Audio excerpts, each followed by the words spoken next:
Hello students, welcome to our channel.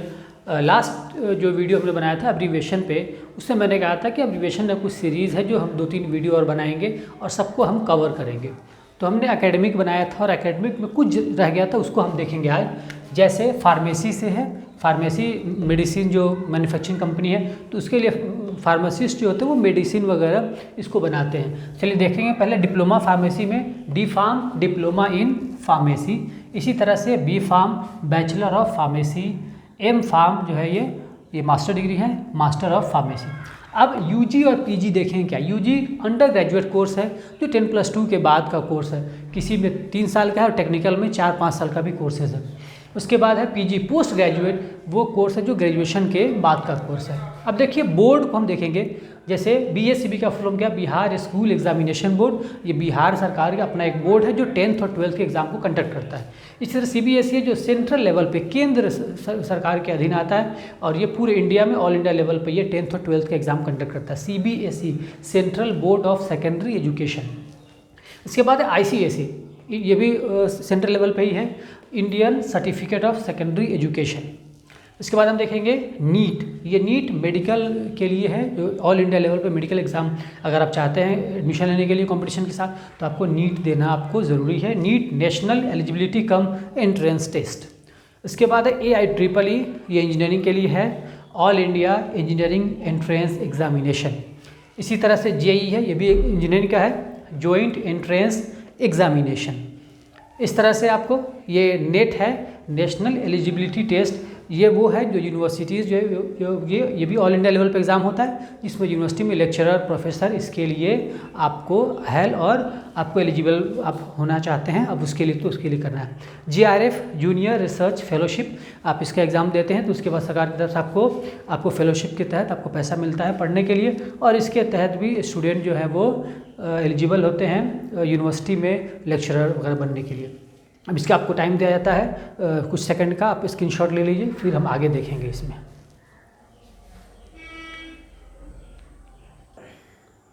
अब इसके आगे हम देखेंगे UGC यूनिवर्सिटी ग्रांट्स कमीशन।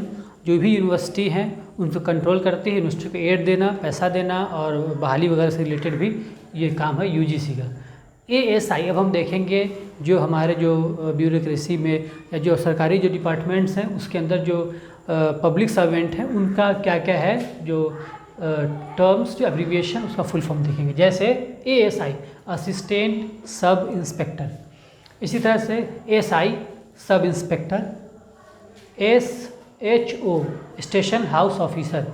जैसे हमारे यहाँ आमतौर से जो हम लोग बोलते हैं थाना प्रभारी, थाना इंचार्ज, इसी तरह से बड़े शहरों में लोग SHO बोलते हैं। हालांकि यहाँ भी SHO ही बोला जाता है, लेकिन यहाँ लोग बोलते हैं थाना प्रभारी, और बड़े शहरों में लोग SHO ही बोलते हैं। तो स्टेशन हाउस ऑफिसर जो किसी भी थाने का, पुलिस स्टेशन का जो मालिक होता है। DSP deputy superintendent of police. इसके बाद SDPO है sub divisional police officer. CO circle officer. BDO block development officer. SDO sub divisional officer. इसके बाद SDM है sub divisional magistrate.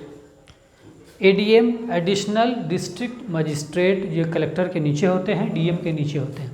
DCLR deputy collector land reforms, ये भी असिस्टेंट होते हैं DM से नीचे, लेकिन इनका काम होता है ज़मीन से रिलेटेड जो कुछ भी है उसको वो देखते हैं।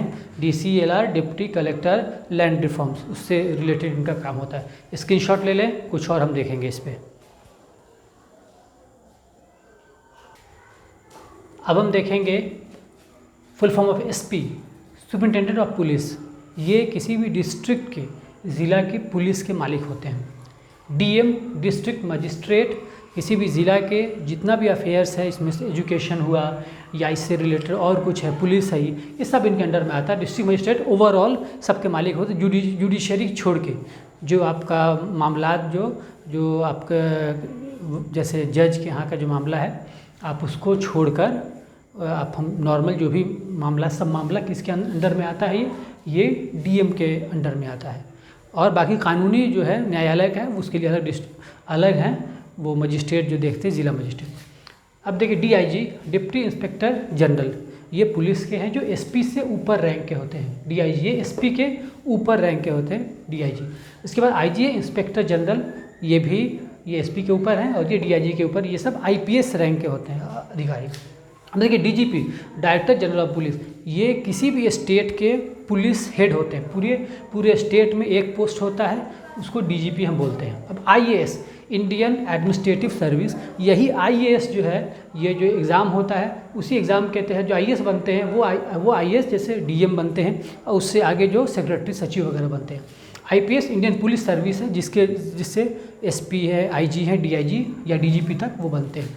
आईएफएस ये टोटल इसमें एग्ज़ाम है, एक छूट गया है इसमें, UPSC union public service commission, union public service commission. UPSC exam all India level पर करती है। इसी यूपीएससी के एग्ज़ाम से कोई पास होकर कोई आईएएस बनते हैं, कोई आईपीएस बनते हैं, कोई आईएफएस इंडियन फॉरेन सर्विस जो विदेश मंत्रालय का जो कुछ इसमें एम्बेसडर वगैरह बनते हैं, या विदेश के और भी अफेयर्स को देखने के लिए। आईआरएस इंडियन रेवेन्यू सर्विस, जिसमें आपको इनकम टैक्स वगैरह के जो अफसर होते हैं। अब ये जो सारा एग्ज़ाम कौन कंडक्ट करता है? UPSC union public service commission conduct करती है।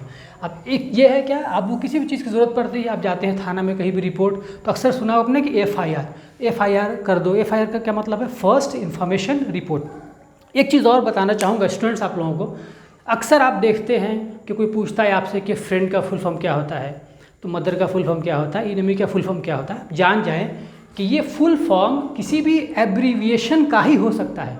अब एब्रीविएशन कैसे बनता है? जैसे एसपी कैसे बना है? सुपरिटेंडेंट ऑफ पुलिस, ये दोनों दो वर्ड के फर्स्ट लेटर को लिया गया एस और यहाँ से पी, तब ये बना है एसपी।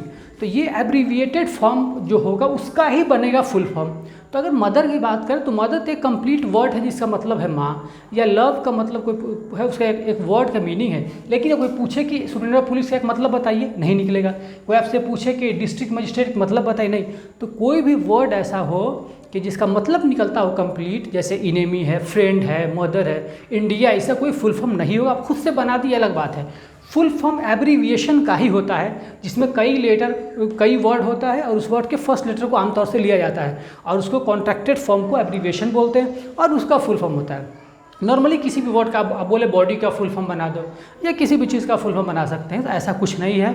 जो अगर कोई वर्ड है प्रॉपर, उसका कोई मीनिंग है, फुल फॉर्म उसका नहीं हो सकता है। फुल फॉर्म उसका होगा जो एब्रीविएटेड फॉर्म, जैसे यहाँ देखिए director general of police DGP, तो ये अलग अलग है, ये कई वर्ड को मिला के सबका एक लेटर लिया गया है। तो आप इस तरह का और भी हम बनाएंगे वीडियो, आप वीडियो लाइक कमेंट ज़रूर करें। अगर आप नए हैं, अब तक आपने हमारे चैनल को सब्सक्राइब नहीं किया है तो चैनल को सब्सक्राइब ज़रूर करें, अपने फ्रेंड को शेयर करें। और आप किसी भी तरह का टॉपिक चाहते हैं, ग्रामर के रिलेटेड, स्पोकन इंग्लिश, या कोई वर्ड पूछना चाहते हैं या कोई फुल फॉर्म का और टॉपिक पूछना चाहते हैं, तो हमें कमेंट बॉक्स में ज़रूर आप वहाँ पर कमेंट करें, हम उस पर वीडियो बनाएंगे।